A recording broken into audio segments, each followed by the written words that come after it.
Hello everyone. Let me start with asking a question. How many of us here have ever seen a garbage heap or say a dump yard, a place where we leave all our waste? Something like this? Have we passed through this ever? And I believe here in this city, the answer is definitely yes. We have many times passed through these spots, and I'm for sure the smell isn't something pleasant, or the sight it's something we don't want to see much, right?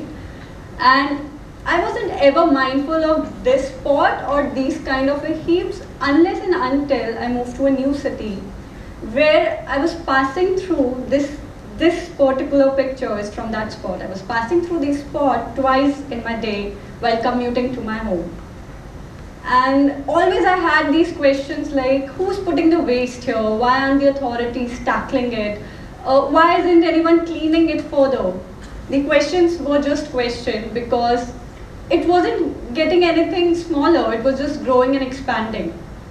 And as we know that human always need a trigger point. I got my trigger. One day on my commute, I saw a cow eating food from a plastic bag, and along with the food, the cow also gulped the bag. I was just looking at it, I couldn't do anything, but that was my trigger point of now acting. Stop questioning about what are the authorities doing, but looking into what I can do for this situation. I did not know much, so I started searching on the internet. I came across few words and a lot of information on how to tackle your waste. I was reading about composting, I was reading about waste segregation, and composting was something which just intrigued me. This is something which I found when I was looking for composting. This is a terracotta composter, and its beauty was something just got me stuck. And for some reason I just wanted to try composting, is also because I found it so beautiful. I was like, let's try it, why not? So I tried getting it, but I couldn't found it in my city. I couldn't buy it online as well. So my attempt to compost was just turned down. But of course the urge did not die. So as summers were approaching, my mother discarded an earthen pot, and I had my eyes on the pot.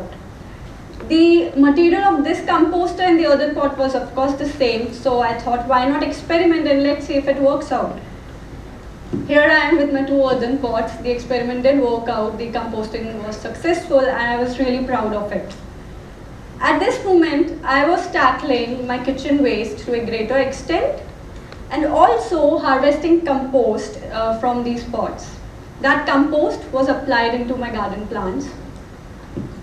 You can see a lot of papayas hanging in there. You would be amazed to know that these papaya plants grew up from the compost which I was applying to. So compost was truly magical for me.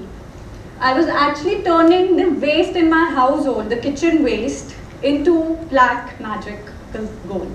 It's also known as black gold for some reasons. And here's a bottle of black gold. You might have to look after it. So we compost enthusiasts call it as a black gold because it enriches the soil when applied. It actually increases the fertility of the soil, also enhances and introduces a lot of microbes into the soil.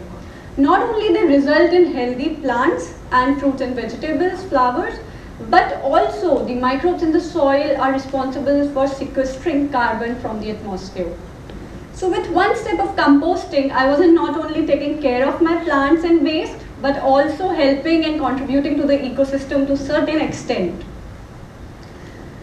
Here, while I was composting, I was pretty much confident about, oh, that is glad, I'm very great I started it because now I'm not sending any waste out of my kitchen. I'm not contributing to the landfills anymore. I'm sure you know what is it. The mightiest mountain in Ahmedabad, the Pirana landfill site. So I'm sure we keep reading the news, we keep hearing about it. So that's the landfill Pirana. It's a huge stretch of 50 to 80 feet height mountains spread across number of acres. And what do this mountain do? Like, it sits there emitting gases and producing a lot of pollution, and that is from our waste. So with composting, I realized my dustbin was looking clear because none of the kitchen waste was entering my dustbin. All I had was plastic waste, wrappers, maybe plastic bottles, medicine wrappers, and at times sanitary waste. At that time, I got a push. In my previous job, I was working with a group of rural women and I was working on menstrual hygiene products. The women group one day demanded that they are looking for products which can be secretly disposed. And I wasn't sure what kind of menstrual products can be secretly disposed. And their demand came from a very fact that menstruation is a social taboo there. My search started again and I was looking for a product which could be secretly disposed, and I ended up searching for menstrual cups. That information 5 years back came handy to me while I was trying to reduce my waste. That time I read about it, like I was looking at it from now different perspectives. I was looking at menstrual cups for reducing my waste. While researching, I figured out if I switch to menstrual cups, I would be reducing a whopping 5,000 pieces of menstrual cups in my lifetime. And I visualized it as a very, very huge number. Now let me tell you, what were the benefits I was foreseeing with these cups? I'm glad I switched to them. And firstly, the reason being, 90% of the sanitary napkins composition is just plastic. This plastic, after use being dumped, will break down into microplastics and will remain in the environment forever. There's no disposal, right, proper. Secondly, the waste pickers who usually enter this landfill site looking for valuable scraps might also get in touch with those contaminated napkins.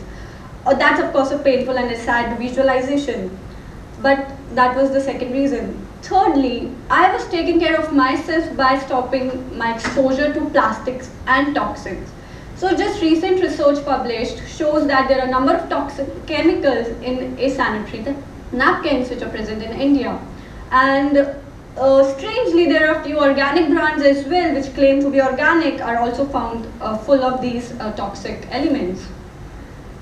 Now, I was taking care of my sanitary napkins and the waste was away from my dustbin, so my dustbin looked really clean and easily sortable, and the items could be identified easily for recycling and etc. While I was looking at recycling, I came to another fact, and which was saddening for me, that plastic is recyclable, but to what extent? Hard plastics can be recycled to n number of times, few times, and the multi-layered plastics, the chocolate wrapper or the chips wrapper, cannot be recycled much and needs to be upcycled into another products maybe, and also they leave with microplastics. In India, the most popular practice for MLP's multi-layered plastic is to send them to cement kilns and to be used as a fuel. And when they are burned as a fuel, they again emit toxic gases. In the end, I figured out my waste is something which is contributing a lot to the dirt around, which I was actually really felt sad about and worried about. My waste was adding to the landfill woes, which wasn't sounding anything nice or anything controllable. By making these smaller choices, I was learning more on my way. Because plastic had own issues attached to it, I thought, why not reduce plastic consumption? And there my journey started to sustainable alternatives, where I was exploring to carry my own bottle always, carry my own dabba everywhere I go, a steel straw in the bag, a small tumbler for chai or coffee in my bag always. So these were small practices I did, and I'm glad I did, because whenever I did a practice like that, I observed dual benefits. Assume you are having a warm tea in a paper cup. Paper cups are coated with wax and plastic, and when anything warm enters the cup, they start reacting and leaching elements. So I don't want to ingest something which is full of microplastic. Something like, because we're talking a lot about food, I recall like Maggie is something we all cherish to eat, and a sight of a hot piping Maggie in a styrofoam bowl actually freaks me out, because I know when it's in styrofoam, it's reacting and it's leached with chemicals. I do not again want to ingest anything with chemicals. So see how sustainable alternatives were also making me and keeping me healthier. Also, it was helping me save a lot of money for reasons. My shopping actually declined like drastically. I wasn't shopping anymore from the malls or the shops, and I turned to pre-loved goods. Whatsoever shopping I did, it was pre-loved or say garage sale or thrifted products or maybe say cherished possessions. It's not a new concept. It has been there always in our families, but with our generation it's been changing, so we are evolving.